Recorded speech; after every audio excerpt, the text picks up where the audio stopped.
Peter Pan é um personagem de obra fictícia, um garoto que se recusava a crescer e amadurecer. Queria viver eternamente em um mundo de experiências mágicas na Terra do Nunca, com a fada Sininho e com os seus garotos perdidos. Muito antes do surgimento dessa obra, o apóstolo Paulo já advertia a Igreja de Cristo sobre esse espírito de Peter Pan em muitos irmãos que se recusavam a desenvolver sua fé, crescer na graça, no conhecimento de Cristo e se tornarem espiritualmente maduros. Ele trata disso bem especificamente em 1 Coríntios 13, 11, 1 Coríntios 14, 20 e Efésios 4, 14. Para a geração Peter Pan, a Bíblia não é uma biblioteca, é uma brinquedoteca de personagens e historinhas mágicas de relevância lúdica, não é levada a sério como livro autoritativo, como regra de fé e prática para a vida. Por quê? Porque as referências autoritativas da geração Peter Pan são, na verdade, a cultura secular, os conceitos antropocêntricos, seculares, relativistas, positivistas e nihilistas ou anárquicos, as opiniões dos especialistas ateus, dos ideólogos marxistas, dos teólogos progressistas, dos formadores de opinião que são libertinos e anticristãos. Para a geração Peter Pan, o ambiente do culto tem que ser semelhante a um playground,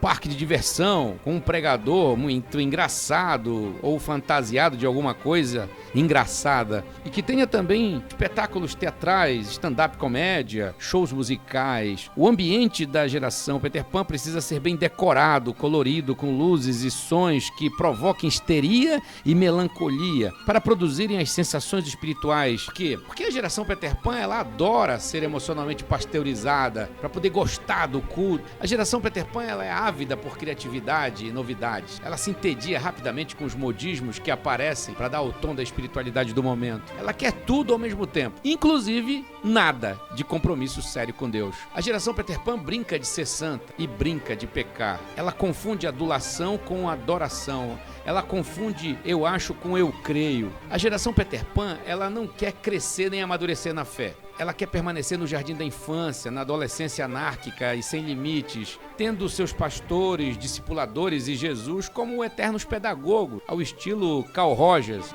Porque para a geração Peter Pan não existe andragogia, já que não há disposição em amadurecer na vida cristã. Afinal, ser crente Peter Pan é divertido, é colorido, é fluido, é intensamente emocionante. A geração Peter Pan é acometida de chiliques quando contrariada. Ela faz birra e esperneia para chamar a atenção quando não são satisfeitos seus desejos infantis, suas pretensões egocêntricas. A geração Peter Pan fala em discipulado e tal, mas na prática segue a si mesma, como crianças mimadas, criadas sem limites, fazendo tudo o que querem, não reconhecem a autoridade espiritual, a não ser que essa autoridade seja conivente, complacente, adequada às suas conveniências. A geração Peter Pan se empolga em ser testemunha de Jesus, mas como não está preparada nas escrituras para responder à razão de sua fé e de sua esperança, ela acaba negando Jesus, porque tem discurso raso, superficial, porque não se aprofunda no conhecimento de Deus. A Bíblia nos desafia ao crescimento e à maturidade quando diz: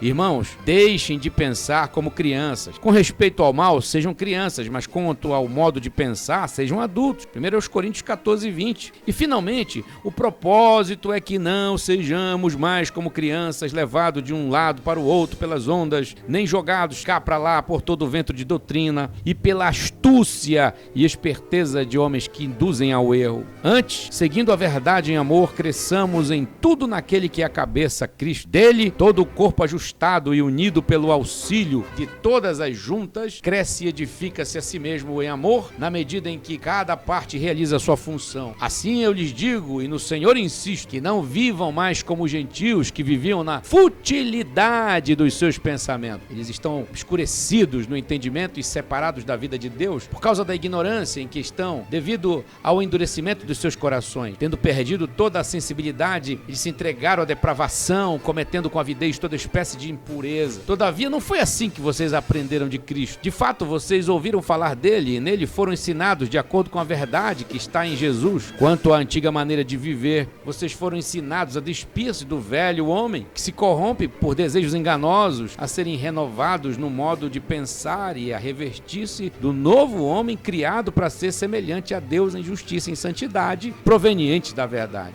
Portanto, cada um de vocês deve abandonar a mentira e falar a verdade ao seu próximo, pois todos somos membros de um corpo só. Quando vocês ficarem irados, não pequem, apaziguem a sua ira antes de que o sol se ponha e não deem lugar ao diabo. O que furtava, não furte mais. Antes trabalhe fazendo algo de útil com as mãos para que tenha o que repartir com quem estiver necessidade. Nenhuma palavra torpe saia da boca de vocês, mas apenas a que for útil para edificar os outros conforme a necessidade, para que conceda graça aos que ouvem. Não entristeçam o Espírito Santo de Deus, com o qual vocês foram selados para o dia da redenção. Livrem-se de toda amargura, indignação, ira, gritaria, calúnia, bem como de toda maldade. Sejam bondosos e compassivos uns para com os outros, perdoando-se mutuamente, assim como Deus perdoou vocês em Cristo. Aqui está um resumo do manual de vida para a geração Peter Pan. Precisa crescer, que precisa amadurecer. Efésios 4, de 14 a 32. E aqui eu termino esse áudio com você dizendo o seguinte: a Igreja de Cristo não é a terra do nunca, e nós não somos meninos perdidos.